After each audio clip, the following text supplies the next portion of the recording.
I'm using the mic because we want to make sure that everybody hears this since it's being recorded. So when we have questions later, we'll make sure we pass the mic around the room so everybody can hear what's going on. I'm Marty Jones. I'm a member of the Housing Partnership Board, and we're thrilled to be here tonight for a discussion of municipal affordable housing trusts and how they might be used in Winchester.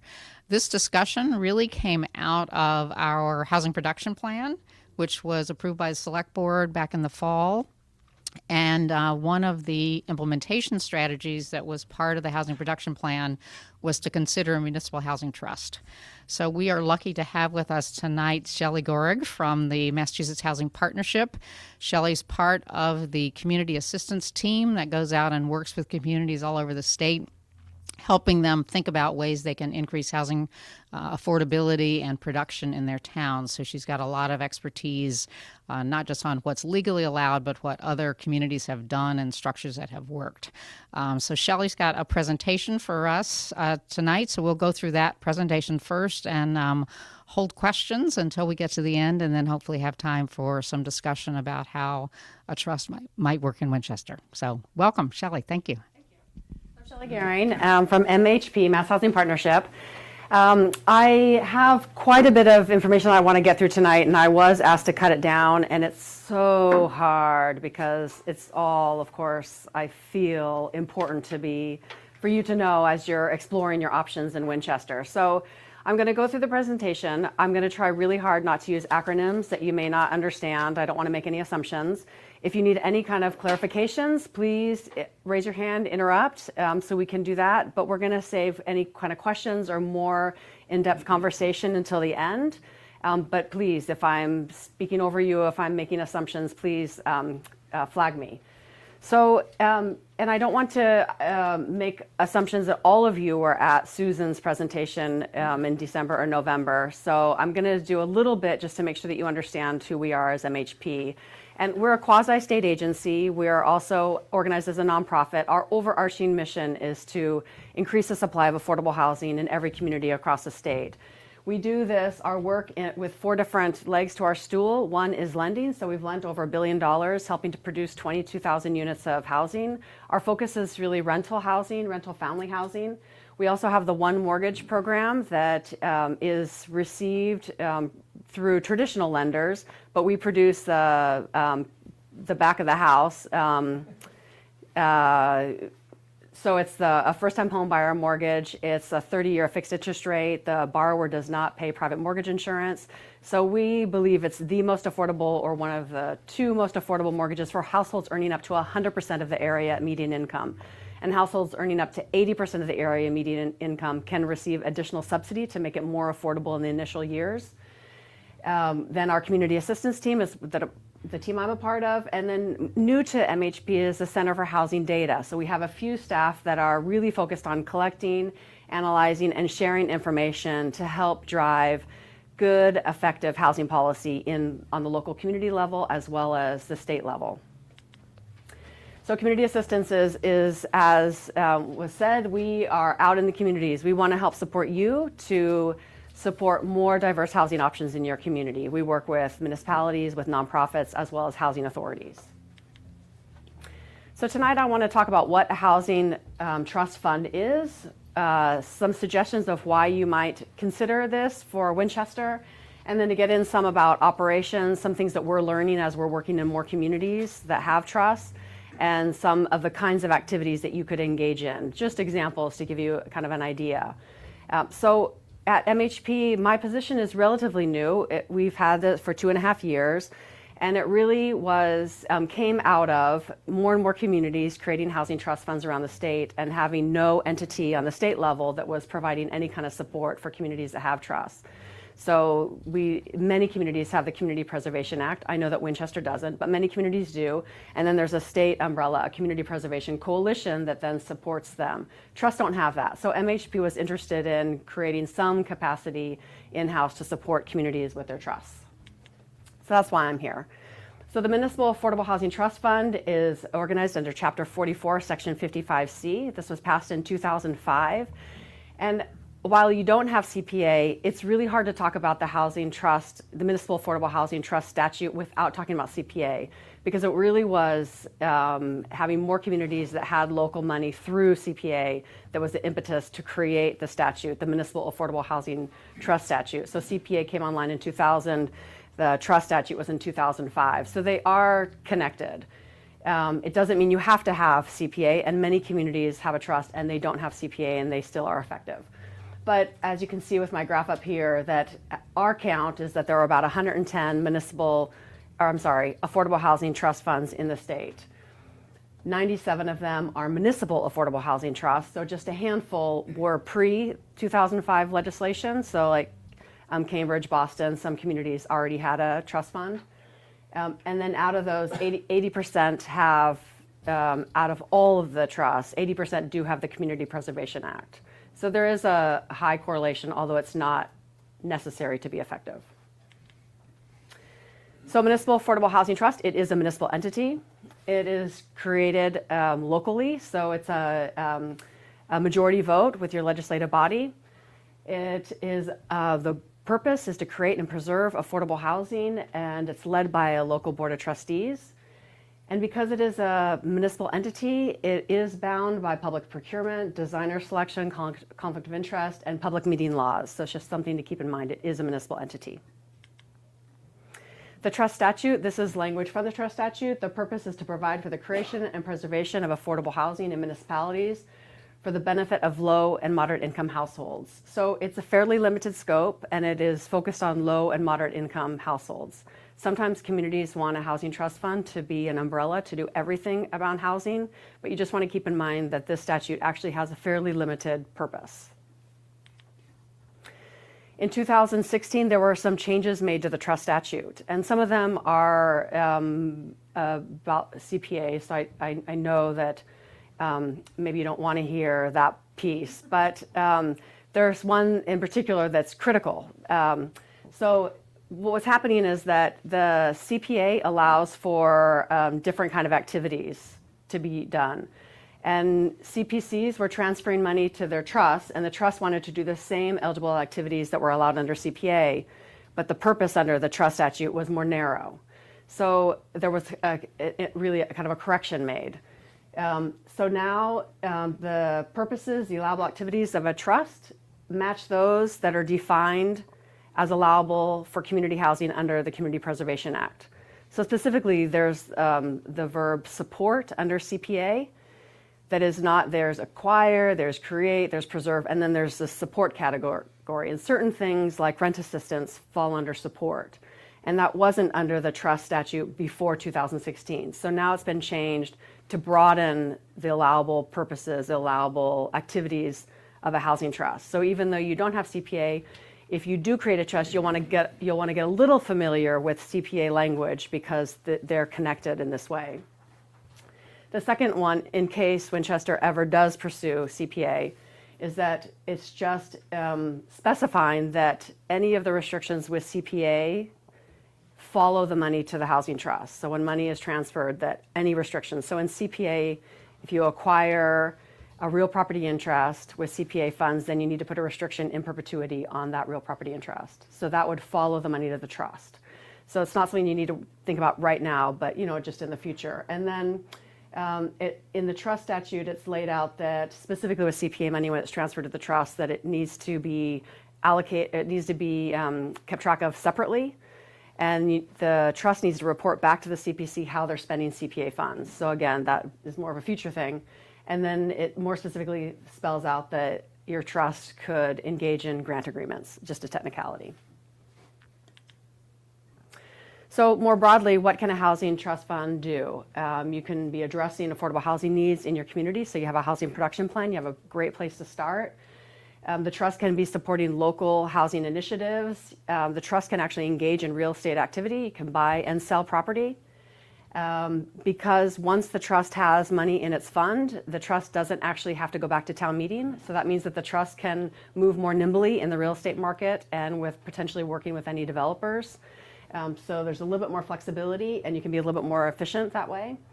And then the trust, as a municipal entity, you can be collecting money and resources from a variety of entities. It can be, there can be donations that are tax exempt. Some trusts have received donated land and other forms of money, not just from the municipality. The statute specifies that there should be a minimum of 5 trustees. It also specifies that one is to be from the select board. It's really the executive. So in a city, it's the mayor, but for you, it'd be a member of the select board. And then the other members are appointed by the select board. There are a lot of different ways that communities structure their trustees. So some stick with just 5, some go up to 8, some have some staff on their trust, some have only residents. It's really across the board. Some have representatives from other boards. My main caution with that is that in a lot of our communities, anyone who sits on one board sits on 3 boards or whatever more. And so you just want to make sure that you have people appointed who are going to be able to show up to the meetings so that you have a quorum so that you can actually do work. So just keep in mind that if you decide to pass a bylaw and modify or specify who should be on the trust, make sure that it's people that are going to be able to contribute the necessary time to be effective. The statute says 2-year terms. And then again, some communities stagger. That's just really common when you set up boards that, so that not everyone turns over at the same time. And then as a municipal entity, trustees are considered public agents under state law. So with different laws, it's like a special municipal employee. The statute lays out a variety of different powers that can be given to the trust. The trustees, some communities just pass the powers as they're written in the statute. There are some communities that may have set certain parameters with certain powers. So for example, some communities may want 2/3 vote if the trust is going to be buying or selling a real property interest. There are some cases where a decision in the community is directed to go to the Board of Selectmen. I've never seen it go back to town meeting. That really defeats the point of having a trust. But in some communities, they decide to not just accept them as they are, but to modify in some ways. So again, it's really different. It depends on the community. It depends on kind of the interests and the power dynamics. So it's really up to the community. Very quick. In the instance where they requested 2/3, that's higher than the usual Majority. Majority, yeah, yeah, sorry. So when we think about why to have a housing trust fund, you have a housing, affordable housing partnership. One thing to consider is that it can be a way for your community to further fair housing, to have an entity that's focused exclusively on housing and that has the kind of powers to be funding and to be actively engaged in creating affordable housing and just diverse housing options in the community. Oftentimes we think that our communities, all of our communities in our neighborhoods look the way that they do or made up the way that they are because everyone just chose to live where they are. But I just want to spend a few minutes to touch on fair housing and that there have been really intentional policies on the federal, state, and local level that have actually excluded some people and benefited others. And one really key one that you may, it gets talked about, and Richard Rothstein is actually giving a presentation on his book, I think at Tufts tonight, maybe right now. But redlining came into play in the beginning of the 20th century. And this was the federal government actually deciding that people of color and low-income people decrease property values. And the decision was made on the federal level to then just use public money primarily to invest in underwriting mortgages for white households and in higher income households. And a federal organization, the Homeowners Loan Corporation, this is a department, created these maps all over the country. So Oakland and Berkeley on the left, Boston area in the middle, Philadelphia on the right. And then they colored in the neighborhoods and they created this legend. And green were the best neighborhoods. These were for underwriters to know where the FHA, the Federal Housing Administration, would underwrite mortgages. Blue is still desirable, yellow is declining, and red is hazardous. And the red was primarily African American communities. And there were others that got that were discriminated against in this program. this policy, but it was really targeted towards African Americans. And at the same time, in a lot of our suburban development after World War II, there were racial covenants that were put on a lot of the new housing in a lot of our suburban communities, which excluded anyone of color to purchase the homes. So at the same time that families of color weren't able to access mortgages, they also weren't able to move into a lot of the new development outside of the inner core and outside of our cities. This is not just Boston, this is every state, every community across the country. This was national, so it's not just a specific to our area. But a lot of the segregation patterns that were created in the beginning of the 20th century, they persist today. So in 1968 was when the Federal Fair Housing Act was passed. It was just 1 week after Dr. King was killed, and his death was really the impetus to get this passed. So it was the impetus to have Congress do something. And it was really a way of the federal government acknowledging the ways that the federal government had contributed to discrimination and segregation in our housing market.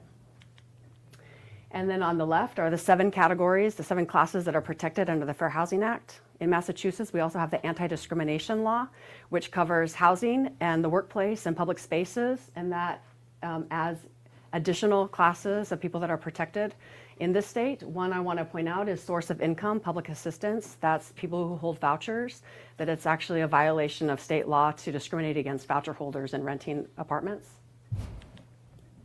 Then there are just 2 key concepts that I want to talk about, and I bring this up because as we're creating housing programs and policies, I think that to have a fair housing frame is really important because our work is, it's the law of the land, but how we implement our work, it's important to keep in mind some fair housing concepts. So 2 key ones, one disparate impact, and the other is affirmatively furthering fair housing.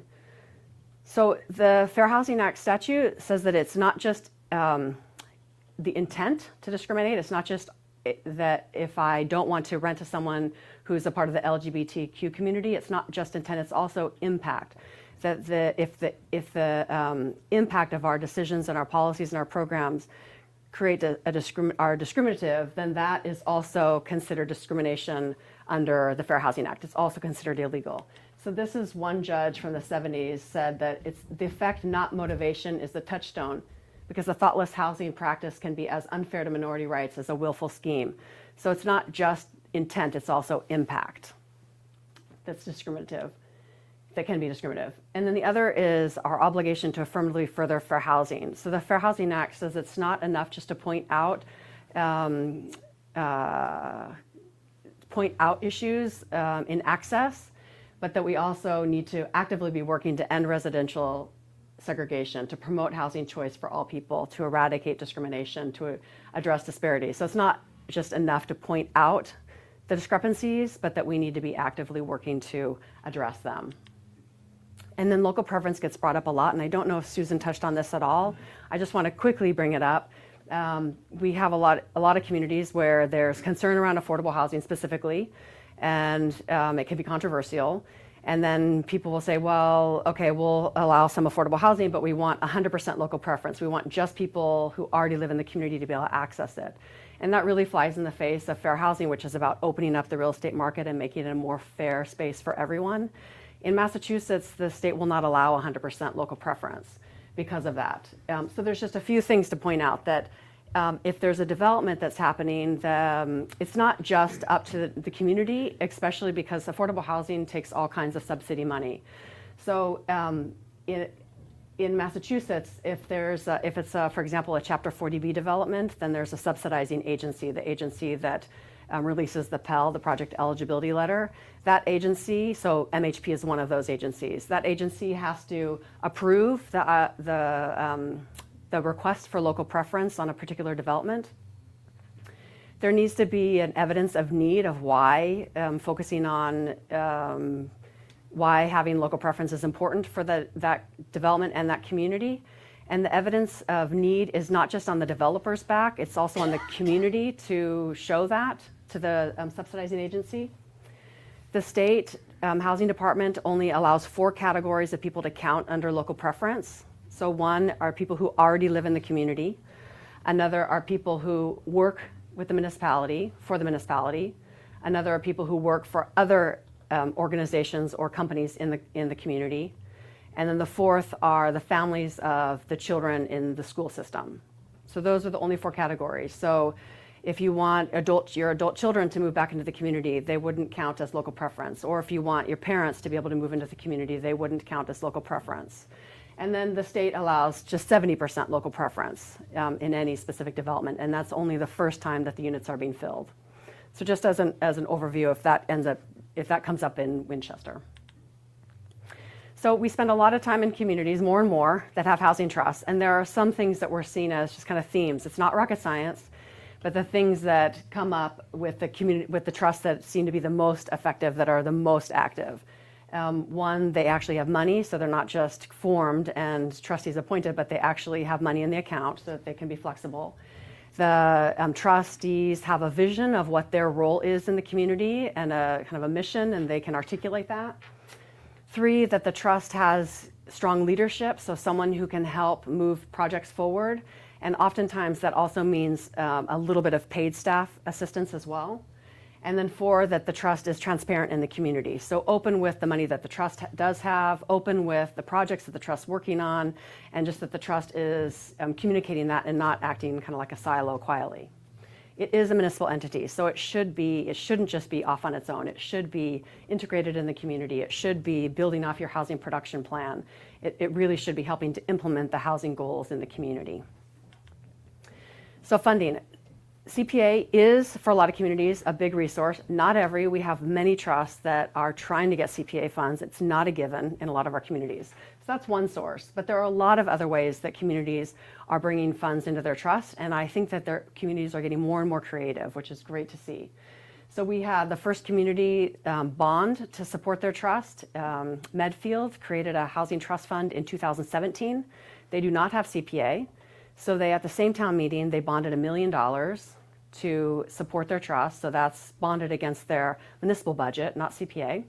That's the first we've seen of that. We've seen the first tax override in Orleans. They created a affordable housing trust fund this last spring in 2018.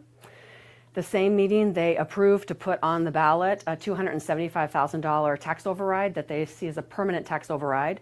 It passed at the election in June, so that's $275,000 through an override that they are expecting to see every year for their trust. And then they also transferred some CPA funds, but that's the first tax override that we've seen for for trusts. We have several communities that have inclusionary zoning bylaws, and they're maybe in lieu of payment, and it's the in lieu of payment that a developer can pay instead of building the units on site. In some communities, it's written into the bylaw that the in lieu of payment is transferred to the trust. If it's not written into the bylaw, it goes to the general fund and has to be directed to the trust. We have some communities that are transferring free cash into their trust. So Truro is an example. Last spring, they transferred $200,000 of free cash into their housing trust fund. Tax title sales, those funds could be transferred to the trust.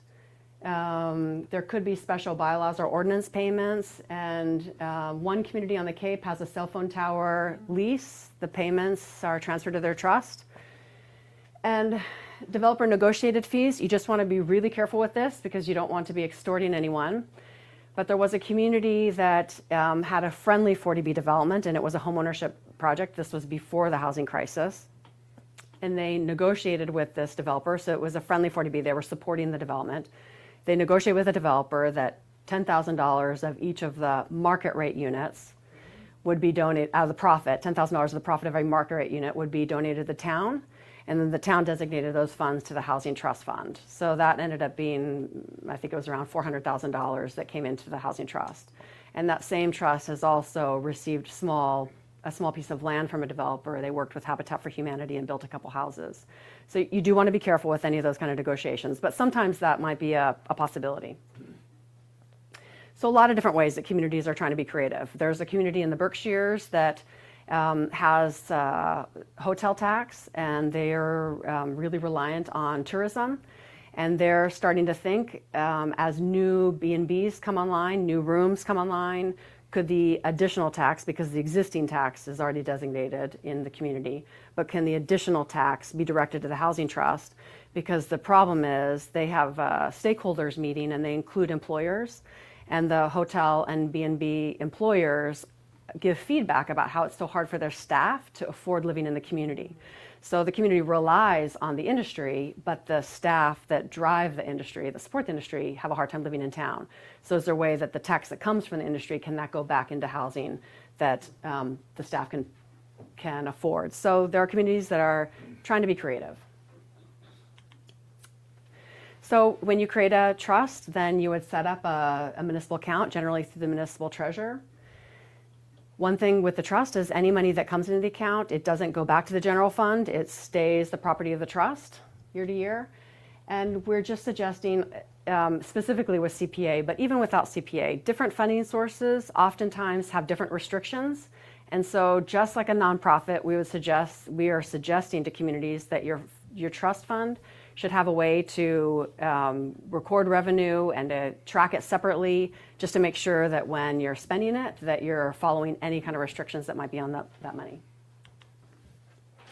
And then even though it's hard at the beginning to create a budget, we do suggest that the trustees be thoughtful about how much money do they think is coming in, how much do they think that they need, and then how would they spend it, and to create budgets. So the first year or two is more difficult, but hopefully as time goes by, it gets easier.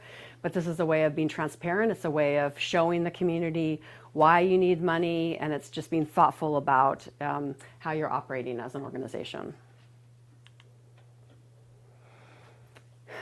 And then with affordable housing, it can be controversial and it can upset people. And sometimes we want to take the path of least resistance. What will be the least controversial at town meeting?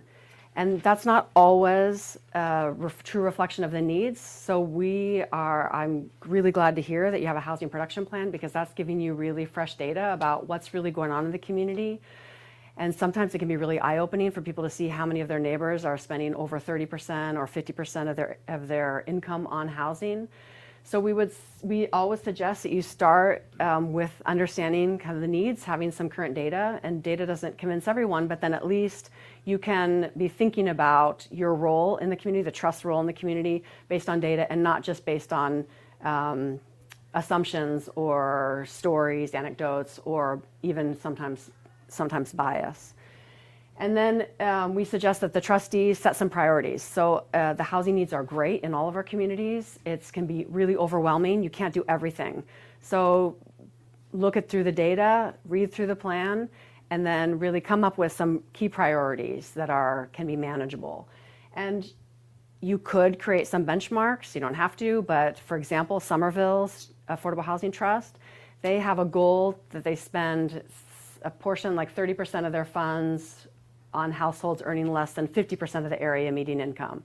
So it's just a benchmark that they've created, that it's not only is it reminding themselves as trustees, but it's also a cue to the community and to any organizations that might be pursuing resources that their trust fund really wants to be spending on the lowest income people. You don't have to do that. That's just something you could do. And then having a mission statement, I just pulled this off of Grafton's website, just something, a sentence or two that, again, helps to focus the trustees, but also tells the community how the trust sees its role in the community and what they're focused on. In Beverly, they created a housing trust in 2017, and they, despite being over 10% on the subsidized housing inventory, they had a consultant on board. They were working on a housing plan. They wanted to get the current data of what was happening in Beverly to help direct their trust. So they did that, and then they spent several months as a new trust. They have 5 trustees, and they actually have 3 staff on theirs, which is really unusual. That's not common at all. But they spent several months going through their housing plan and then creating these housing guidelines and application package. So they went through and they decided, based on the needs in the community, what are the eligible activities that they want to be funding as a trust, and how are they going to prioritize what they fund, and then they came up with an application package. So they spent actually several months being really thoughtful, not just jumping in and asking for people to ask for money or making decisions around the money. They were really thoughtful about looking at the housing needs in the community and then considering what, based on all those needs, what do we really want to focus on funding, and then putting together a structure and a format of how to do that. So up front, they did more work. But I think that it's going to serve them really well in the future of just having a really strong foundation. And then it takes teamwork. This is this needs to be an active working board. It can't just be a chairperson. You also need to have trustees who are committed, who are going to be able to show up so that you can get a quorum. So quorum is the majority. So I've been to too many trusts where I show up and then can't even formally do a presentation as we wanted because there isn't a quorum. So because people are too overcommitted, which can be difficult. So you need a chairperson that's strong, because I've also been at a trust where they were, the night they were electing officers, and they were easily able to get someone to commit to being the treasurer and easily for the recorder. And then when it came time for the chairperson, they looked around and they said, "Who's not here tonight? That's who's going to be the chairperson." And, it wasn't the first time I'd been in a meeting like that, but that's not the most effective way to bring on a strong chairperson. And the technical and administrative support. You don't have to have paid staff supporting the trust, but affordable housing is complicated and difficult. So it seems that the most effective have some sort of staff, whether it's administrative, sometimes it's a consultant that's helping with a specific project or planning. But keep that in mind if you want to create a trust, that you might want to find some way to have some paid support. We have one community where their town planner was a part-time person, and when they created an affordable housing trust, they increased her hours and then to support the trust. So there can be that kind of filling in as well.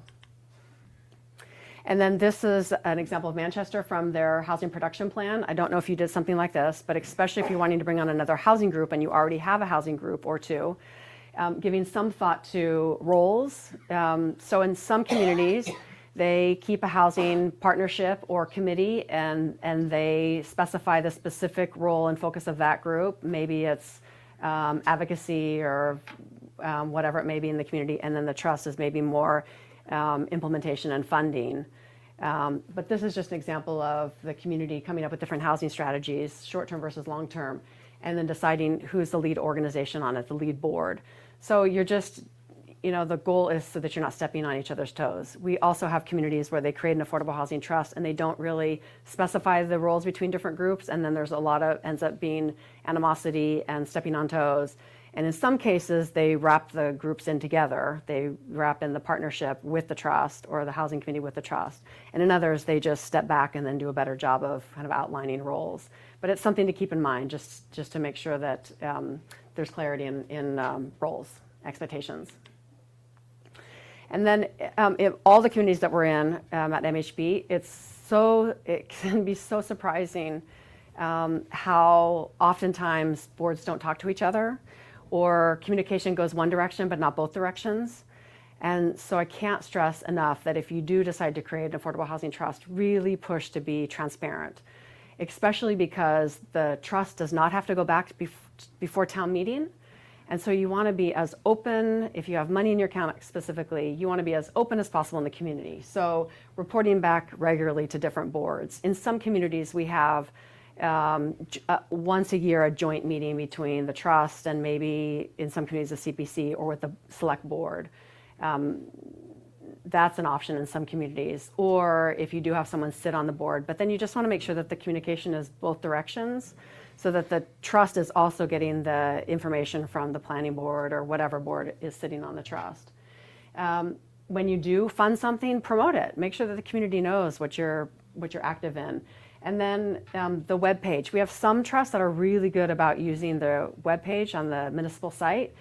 Like a Westport, they put up their mission and the ways that they're going to accomplish it. They put up a staff person's name, the members, and then a variety of links to different plans and programs that they run.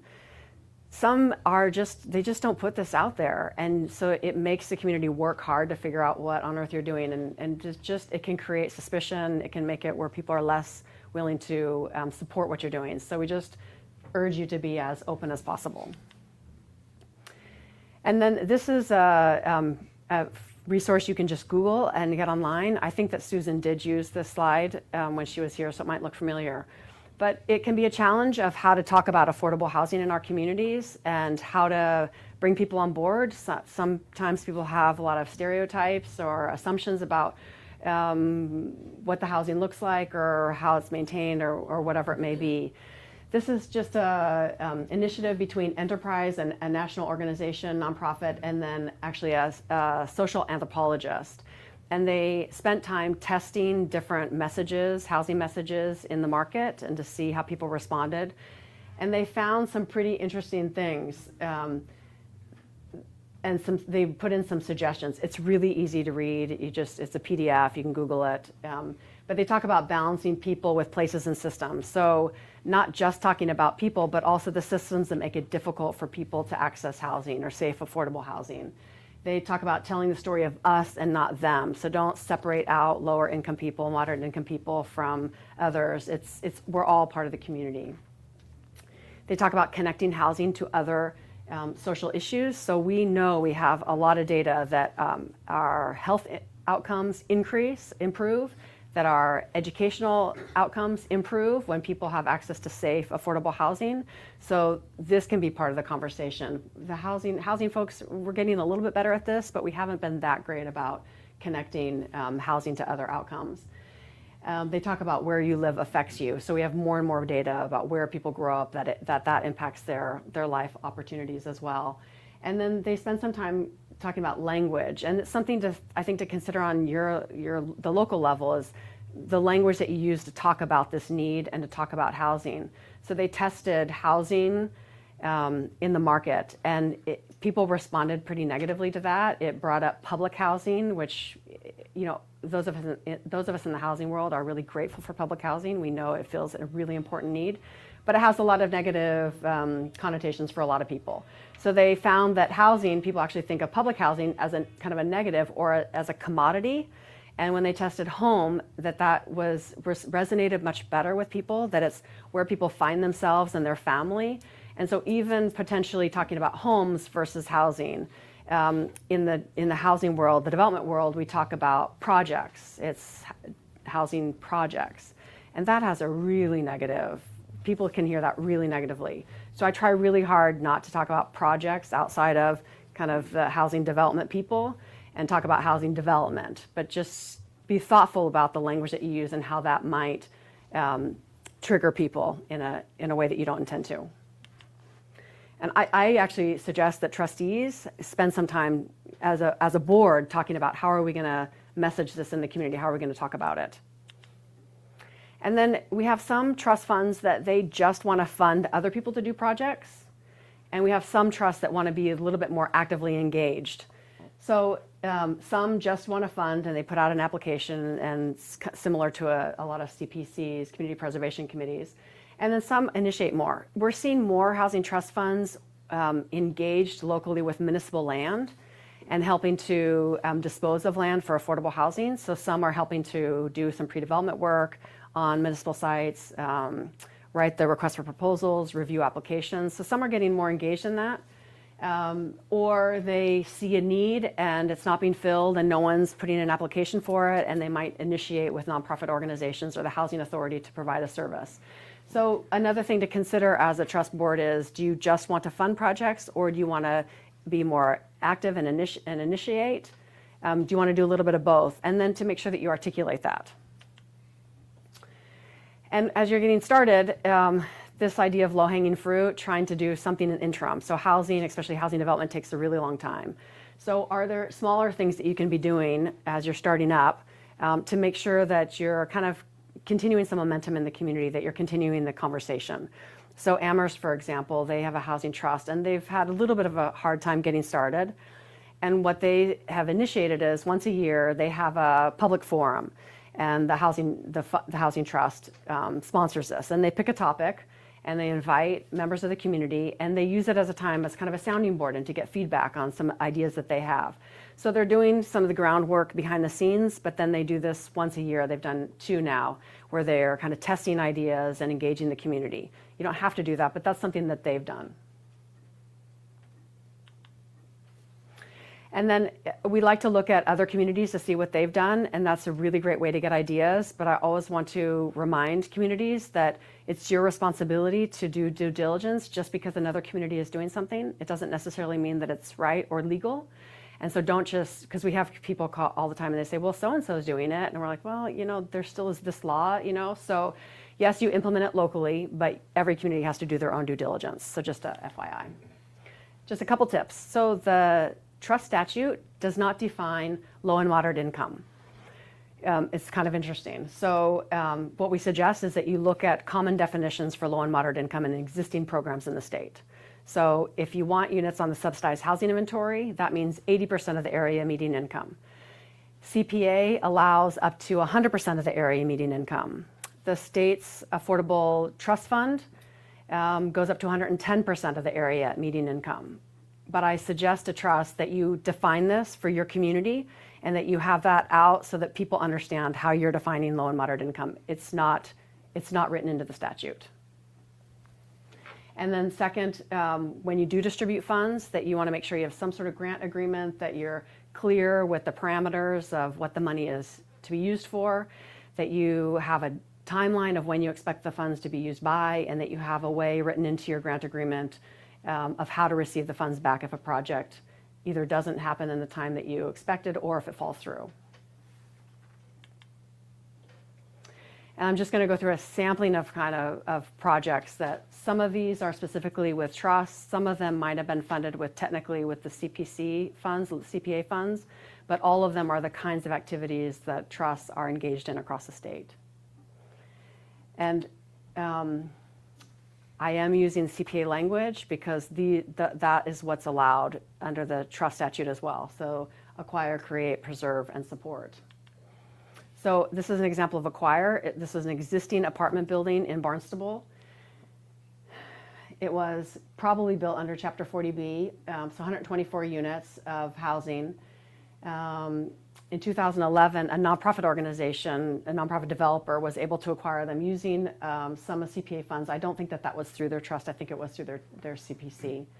But they received $500,000 to help them to acquire the whole apartment complex, and then they put restrictions on almost all of the units. So there had only been a portion that were affordable. Now they're almost all. There are a few that are market rate because there were a few households that weren't income qualified and they didn't want to push anyone out. But most of them are affordable. So that was a way that local funds were used to acquire existing housing and add restrictions to make it affordable. This is an example of a buy-down program. There are many different models of this, and several trusts are running some sort of buy-down program. So helping income-qualified households purchase existing unit of housing, and then a deed restriction is put on it.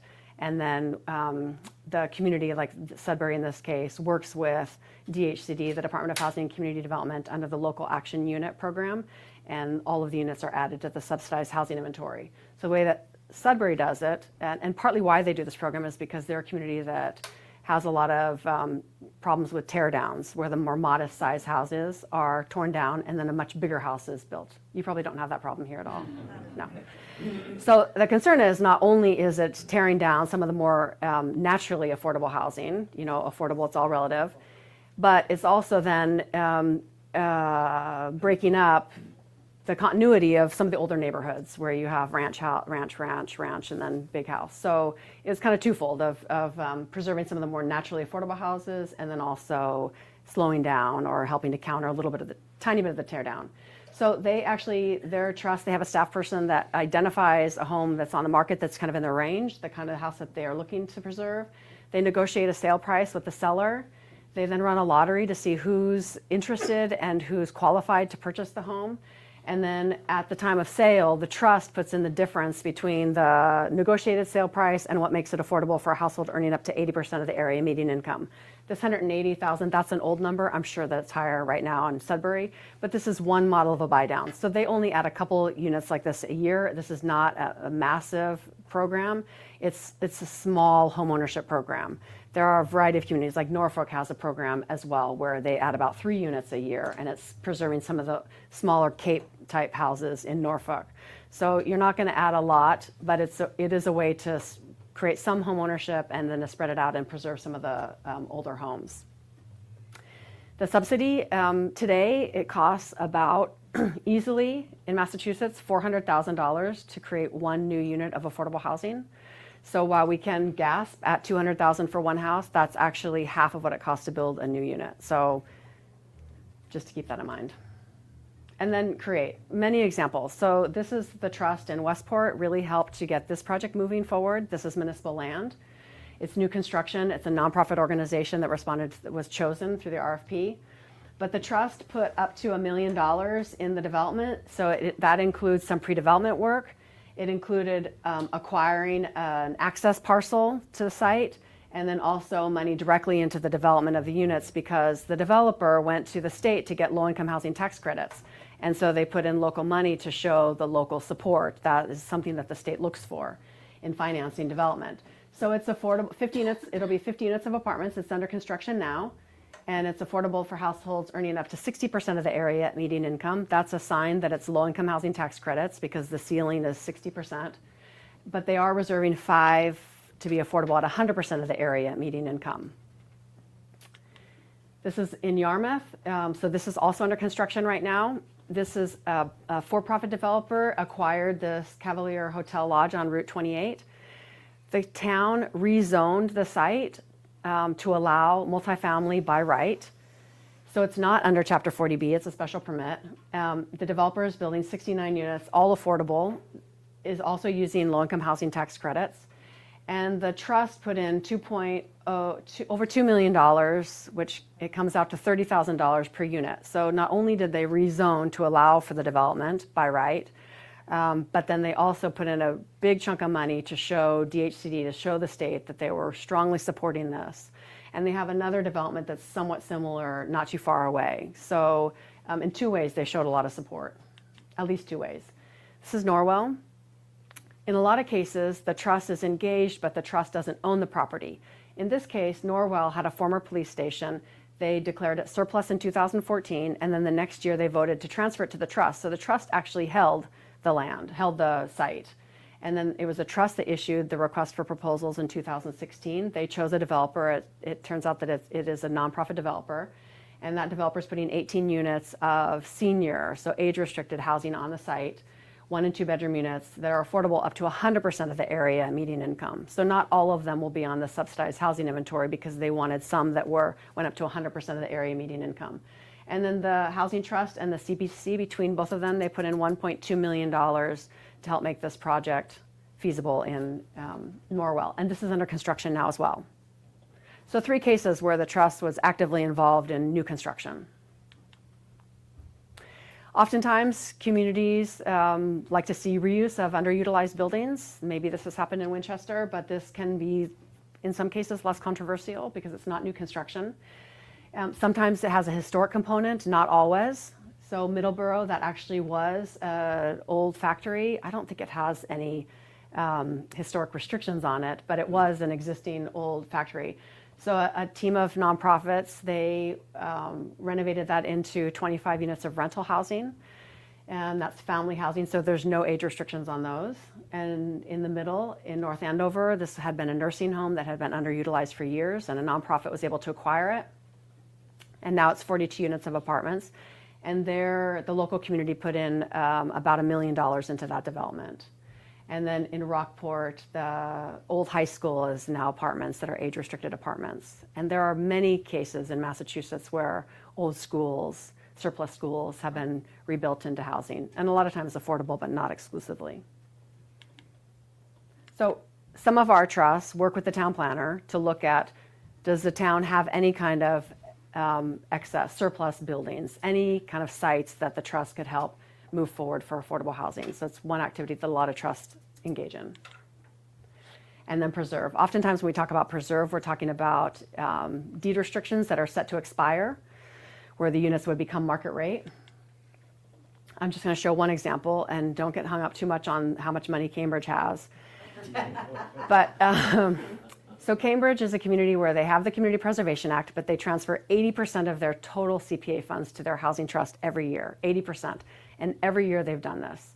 So they have their annual hearing, and the housing people come out and they push about how important it is that Cambridge have money to invest in housing. So they have a good amount of money, but of course you know the market, it's incredibly expensive.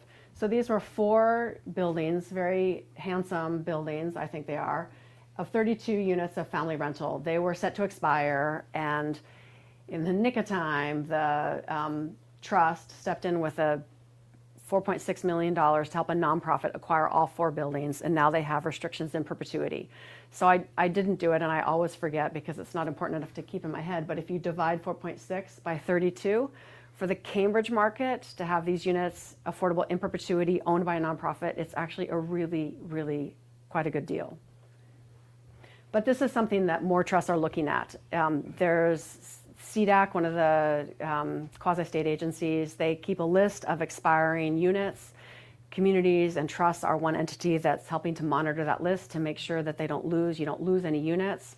Sometimes there are homeownership units that when they're sold, the communities have lost them off of the subsidized housing inventory.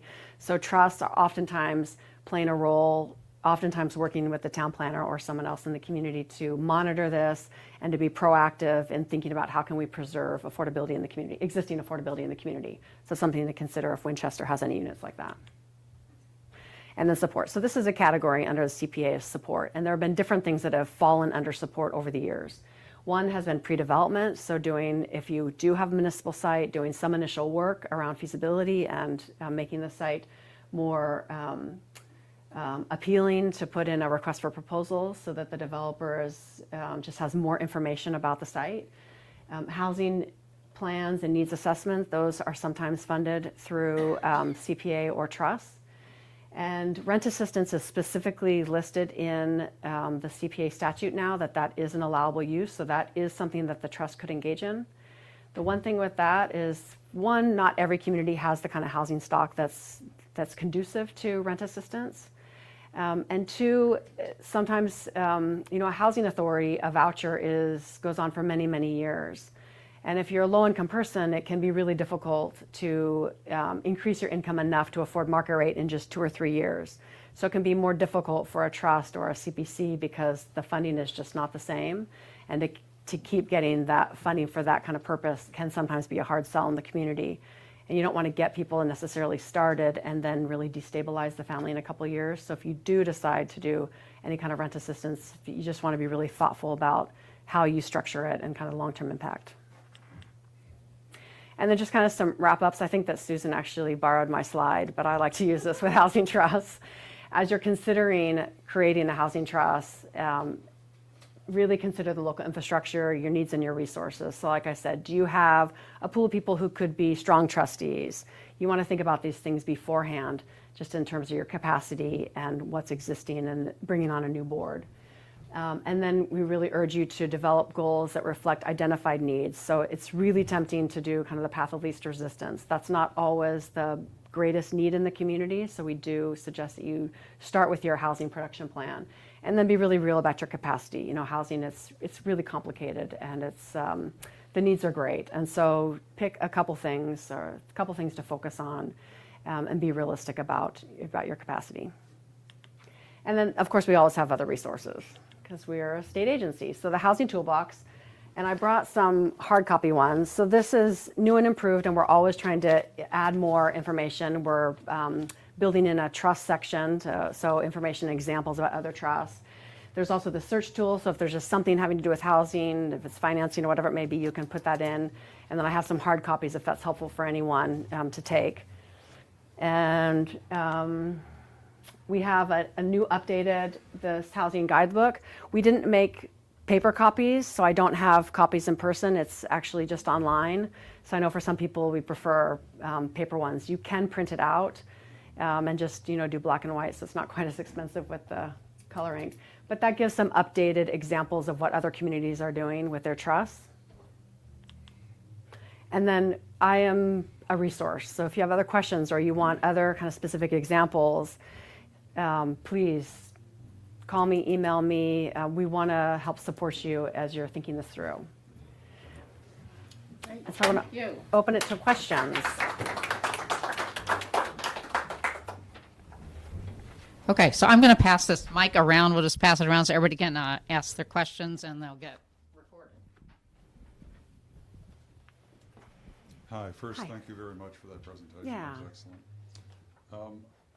Does the structure of the trust have to be reviewed by the state before it's approved by in our case, town meeting? So it's just that if a bylaw is passed at town meeting, then it is submitted to the state, but it doesn't have to be, so that just needs to be approved. But Okay. I've never heard it, I mean, unless you're doing something that's really outside of the statute, I've never heard that an issue. Okay, thank you. So it's really, you look at the statute, you decide if you're wanting to make any alterations with the powers. And in some communities, they specify the structure of trustees that they want. And then if you do make those changes, then it's a bylaw that's presented at town meeting. And then you just send it into the AG's office. But that's it. It's not a thorough review.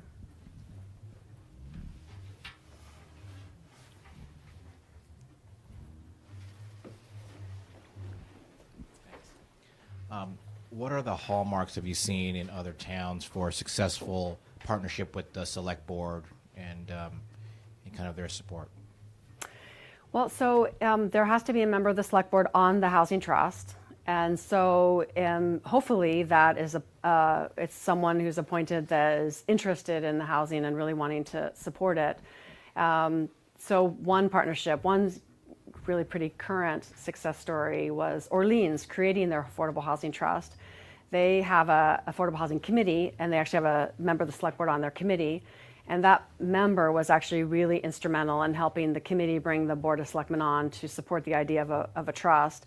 And then that was part of supporting the tax override and CPA funds as well. So it's actually really is very important, as with most boards in our towns, to have the select board supportive and engaged. As I said, some communities want certain powers to go through the Board of Selectmen.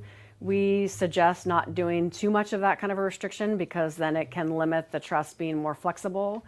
But there has to be a member of the select board on the trust. So it's intentionally set up so that the executive committee in town is engaged.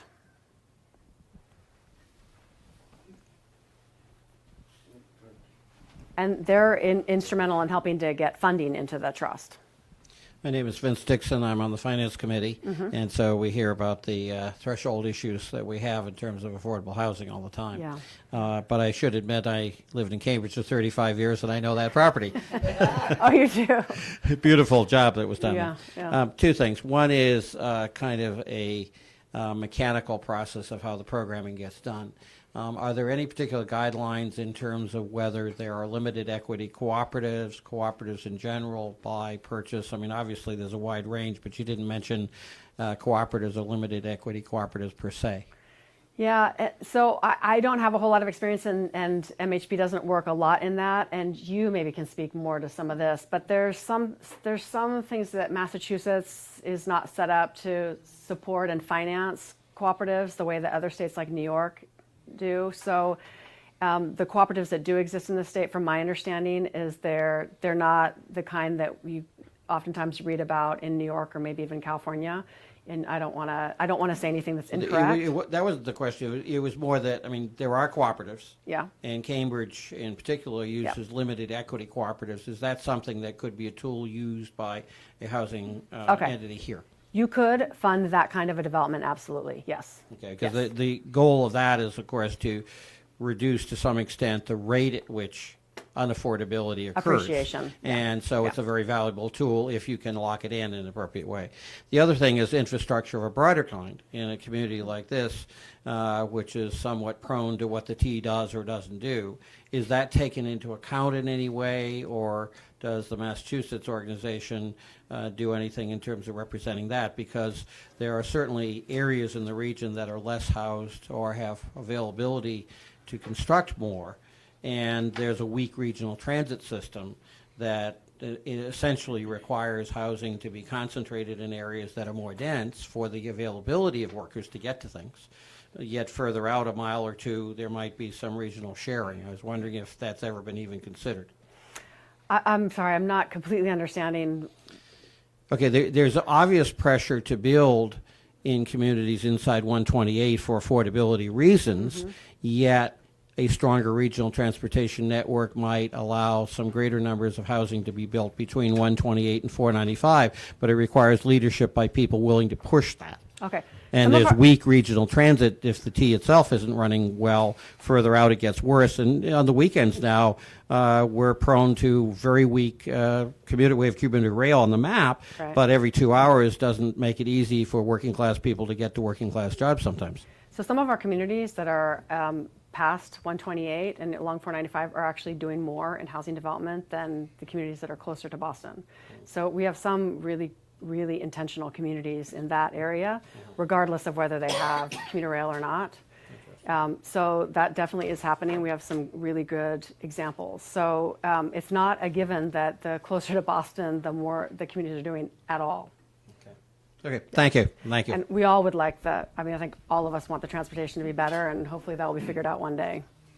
One thing I do, just before you say, that I meant to bring up, sometimes trusts think that they want to be the developer, and we do have an example in Weston. So they had a couple municipal buildings, and they were debating whether the trust would be the developer to create them into affordable housing. And against MHP's suggestion, because when a municipal entity tries to build housing, it's really complex. You're bound by procurement and all kinds of laws that make it just a more complicated and expensive process. So against our advice, they decided to be the developer, the Weston Affordable Housing Trust. And they since have said they will never do that again. They learned the hard way. But if there's any thought about that, that is a community to engage with if there's thoughts about that, so you can learn from their experience. Yes. Thank you. Hi, I'm Jack Hurd, the housing director in Winchester. A couple of questions. Most of the properties, the projects that you referred to, what's the management of the property? How is that done? So most of them have a company that does the management of the housing for them. There are some developers of affordable housing that have in-house management, but most of them that I'm aware of have a company that does that for them. So it's a management company? A management company, yeah. In another role, I'm from Arlington, so I'm familiar with the Arlington model where they have the CPA, they have CDBG, and they also have a housing corporation. Arlington's on a roll right now. How does that? Can you explain the sort of the differences in that route versus MPA? Versus MHP, I mean. Versus MHP specifically? Yeah, of developing additional affordable housing. Well, so we don't actually do any of the development. We finance development, so that's a big difference for us. And we finance across the state. We finance for-profit and nonprofit developers, and sometimes it's under Chapter 40B, not always. So we finance development. We do not do any development ourselves. And then we do a lot of monitoring we monitor all of the affordable units in our portfolio. So that's MHP. Okay. In terms of Arlington, so you're asking about their entities and No, I'm just wondering how this model would manage the property. So I management think that companies. most of the examples that I show there, I think that we have the long-term mortgage on the development. Right. So most of them are in our portfolio, but we just do the financing piece, Okay. the long-term financing. So the developers, they'd have a construction loan up front, and then the long-term financing pays that off, and then we hold the long-term in our portfolio. Okay, thank you. Thank you. I had a question on the Medfield project that Yep. you had mentioned. So they issued a municipal bond, and I was wondering if there, are municipal bonds being issued to fund a project or to serve as debt on a project, or how they typically work, because part of it is there's just never enough money to go around to do Right. a larger scale project, and I didn't know if there was kind of more of a debt service relationship with some of these bonds. So I don't know if they're municipal, but see, a benefit of the Community Preservation Act is that you can bond against CPA funds. So we have many communities that have bonded CPA funds for housing development. Or in Amherst, they did it to preserve the affordability of 40 plus units in a development. So they bonded $1.2 million, I think it was, to help Beacon, a developer, buy the entire development and then hold restrictions on about 40 of them in perpetuity. So I don't know. Medfield's the first that I know that have bonded for for housing Yep. at all without it being CPA. Without it being CPA, yeah, that's why I was asking. Yeah, Okay. yeah. But one thing that you might find interesting with Medfield is that what was the impetus for them to create Affordable Housing Trust was that they don't have CPA. They had 3 different Chapter 40B developments. 2 they were supporting in general as a community. 1 they hated, and it was that development that actually drove a group of them to say, okay, we want to support multifamily housing and some affordable housing. We hate this particular model and development, so we need to take more control over adding units locally, and we need a tool to do that. And so they created the Housing Trust as an entity that can focus on intentionally adding affordable housing to the subsidized housing inventory into the community. So, just a kind of an anecdote of, 2 they love, 1 they hate, and then this drove them to do something. And to bond $1 million, that's not nothing. That's pretty significant. Yeah, no doubt. Susan Verdicchio on the school committee right now, and this may be a really basic question. I think all of the examples you showed were purely residential, and we've been trying to have a little bit more commercial development or mixed-use Mixed use. development. Is that possible to do? It is. It's more complicated. And so I didn't have any examples of that. So it is possible. It's more complicated. It's more complicated to finance. And Marty could probably speak more. And this is already complicated enough too. So Yeah. So it's not impossible, but it's just more complicated. Yeah, though I think the municipal, the housing trust money would have to go to the housing Housing piece. portion Yeah. of a mixed-use development, but it'd be Right. possible to use it for that. Right. Yeah. I'm Yeah. wondering if you have seen any examples of affordable housing trusts raising any other kind of charitable money, local donations, local fundraisers, because we don't have CPA and we may need more money to be able to do something impactful in Winchester. I'm just curious whether you've seen that in any of the trusts. So we haven't, and I would love for Winchester to be the first example to show us how to do that. But I don't have examples yet of that. You maybe have read in the paper, it's related but not the same. It's not the trust, but in Nantucket they're doing private fundraising for employee housing. So there's some of that, but that's not specifically with the trust. So I haven't seen it yet, but I would like to. That's why I bring it up, that it's a municipal entity, that there could be tax write-offs if there are donations, that might appeal in some communities. Let me take it back. Okay. But is it true that there have been private donations for a CPA match? 'Cause I thought I've heard that has happened. Not that I know of. Which doesn't mean it hasn't happened, but I just haven't heard of that. Yeah. Yep. How do communities go about designing a trust? Do they do it themselves? Do they hire a consultant? And roughly, how much time does it take to design a reasonable trust? So I don't know any that have used a consultant to just do the initial getting it passed. There are housing trusts that once they're established and trustees are appointed, that they've hired a consultant to help them come up with an action plan. So that just depends on kind of your stomach for doing more intentional kind of planning versus just doing something internally. I think some of it depends on the community, and if you have 1 town meeting or 2 town meetings. So in a lot of communities, they'll spend several months with a team of people giving presentations at different boards, talking about the housing production plan, making the case for why it's necessary, and then talk about how the trust could be used. And so some communities spend several months doing that, and then at the same time, they're working with the finance committee, maybe the planning board, the select board, trying to bring as many on board as, to support it, the idea, before then they try to get it on the warrant. Other communities, it can maybe take a year or more. A lot of them, it's because it comes out of a planning process. So similar to your housing production plan, that is how a lot of it gets started. And so then you can point to a plan that it comes out of this. It didn't just come out of the sky. So it kind of depends on the community. We have a community that only has 1 town meeting. So that's really hard for them to we're so little staffed, to figure out how, and they don't actually have an affordable housing committee or partnerships. They don't have a team of people. So for them, that's really hard, and then there's only 1 a year. Orleans, they had the affordable housing committee. That was who drove the conversation. There were they kind of planned out different boards that they would present to. They created a presentation. They did a letter to the editor to talk about it. So they did kind of a few different things to promote it.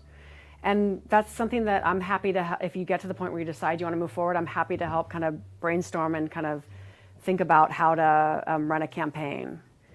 But I don't know any that have hired a consultant to help with that piece so much.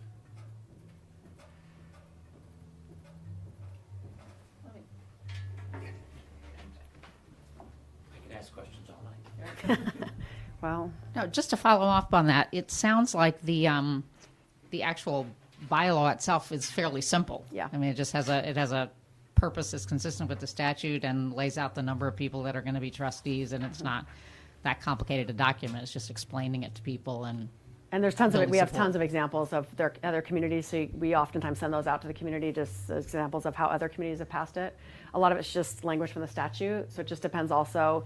That's your decision of how much you want to alter things. So some communities, it's really easy. They just pass the statute pretty much how it is. If you want to alter it more, that might take a little bit more time and more meetings to have that conversation. So some of it just depends on kind of the local politics. But we have lots of examples of bylaws. Yeah. Hi, I'm also on the school committee, and I was wondering, in the successful examples of the trusts, have you seen how the trustees and the local schools work together, especially for districting and the elementary level at least?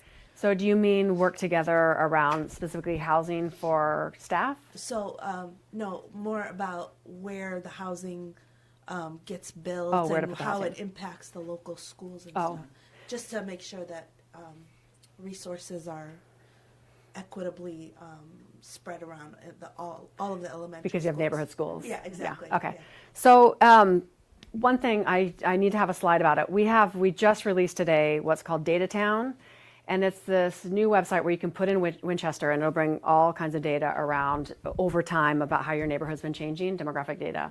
So I will email that to John, the link, because I'm forgetting if it's just datatown.com, but it's you can put in Winchester, and then part of it is looking at school enrollment. So a couple thoughts on that. One, just as a reminder,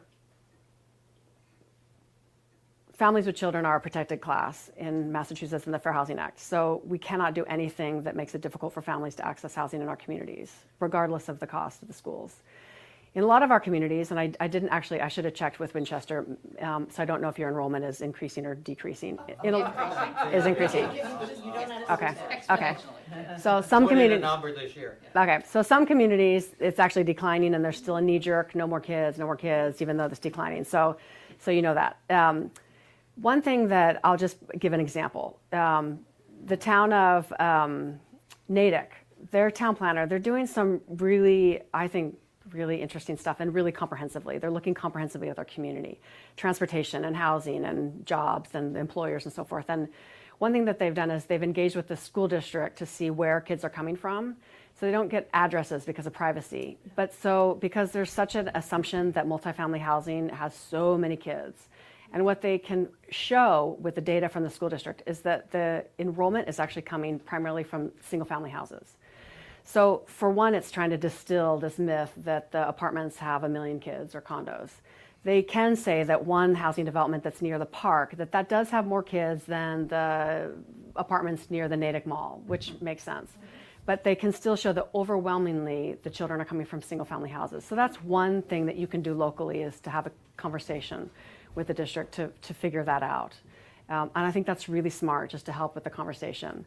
And then I don't know how much of a commercial base or business base you have here, but Natick is also talking to employers and making sure that that voice and the needs of that tax base is also part of the conversation. So they have employers that say, well, it's hard for them, that are growing jobs, but it's hard for them to recruit because it's so expensive to live in Natick. And so they're listening to that, and they're trying to zone and to allow different kind of housing to respond to that. They're also looking at traffic and transport, because that's such a resistance to development is traffic. And so they're looking at how can we connect. So they've bought some land to extend a pathway that then connects downtown with some of the job base. And so they're trying to find different modes where it's not just all car oriented. They're trying to be creative. So not all of that is relevant for you, I get, but there could be some things that you can learn from that kind of a comprehensive model of One thing that MHP is going to start working on, it's part of what I'm going to start doing, is learning more about transportation and housing so that we can give better suggestions to communities, because we know that is a cost of schools and transportation traffic that comes up a lot. So just a little bit, and I know it's not great feedback for you, but a No, little no, bit. it's actually really good for, I'm a big proponent of affordable housing and making it available in Winchester. And I want to ensure that the kids that do come from those units are given the same access to education that we give all of our kids. So we have really nice class sizes, and I just want to make sure that the impact is spread around so that each student is given that same level of education. So one thing that is really tricky with housing development is, one, it's incredibly expensive to build any housing, but then affordable housing. And so then oftentimes we say, well, we should do it in the lower cost communities or the lower cost sections of town because it's already so expensive. But then it can be concentrated. And so I live in Dorchester, and this is the, so then, oh, well, let's build in the more affordable neighborhoods like Dorchester, Roxbury, Mattapan, and now the home prices are like through the roof because all this investment is happening. So like there's all these trade-offs. So, in the most expensive parts of town, then that's going to be the most expensive place to build affordable housing. But then you don't necessarily want to concentrate in one area. And so how do you have that conversation? How do you do it equitably? And then you want the housing to be near some services. You don't just want it out in the woods, or like it happens in a lot of communities. So, how do you integrate people too so that they are part of the community? Because then oftentimes we put renters on the edge of town, and the message is kind of like, not only do we think that you're not going to be engaged, but then we put you on the edge of town so that you aren't even included in the community. So these are all things that the trust can help kind of flesh out and think about, and then how do you want to talk about that locally? What makes sense for Winchester? Great, thank you. Okay, I think this has been fantastic, Shelley. It's really helpful to hear what other communities have done and to know that you're a resource for us. So Fantastic. Thank you, and I know we'll be in touch as a group and individually. So Thank great. you. Thank you all. Thank you.